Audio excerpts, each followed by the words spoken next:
Dengan anggaran yang 131 triliun sekarang ini, ya, almost itu 50% itu kan kebanyakan untuk membiayai overhead Kementerian Pertahanan.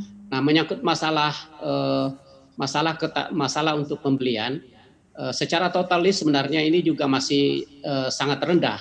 Kalau kita lihat dari sisi rasio terhadap PDB kita itu masih kurang dari 1%, di bawah single digit.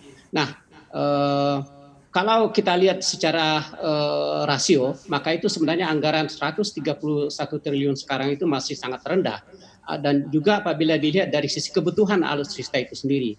Nah, yang ketiga, kita menyadari bahwa kemampuan pemerintah sekarang ini sangat rendah sekali untuk membiayai APBN kita, apalagi kita mengalami pandemi COVID-19, sehingga tentunya ini harus menjadi perhatian juga Kementerian Pertahanan tentunya, bahwa jangan karena kita mengalami suatu degradasi terhadap kualitas untuk membiayai pertahanan kita, terus ada pemikiran untuk membeli yang bekas dengan harga yang murah.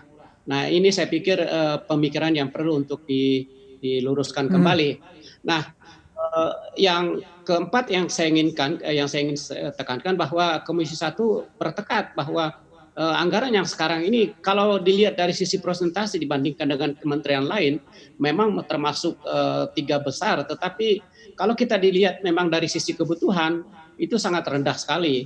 Ya, kita lihat bagaimana posisi alutsista kita di negara-negara Asia Tenggara sebenarnya. Kita bisa lihat bahwa kita belum bisa mendominasi kekuatan ya di Asia Tenggara, dan apalagi kalau dibandingkan dunia, kita itu masih antara ranking 20 dan ranking 15 ya, itu kita tidak bisa menembus angka ranking 10.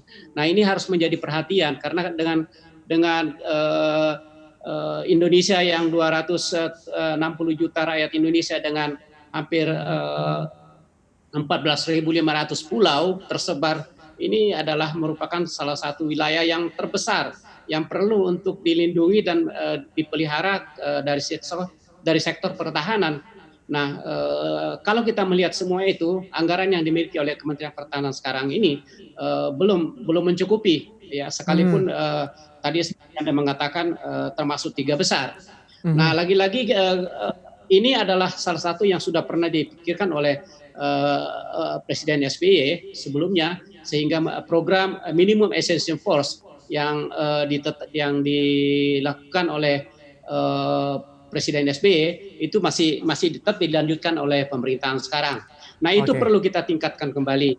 Ya, jadi saya pikir kita bertekad sebagai bangsa yang besar, kita harus meningkatkan alutsista kita karena tugas dan tanggung jawabnya yang begitu besar, ya, bagaimana mempertahankan wilayah NKRI kita.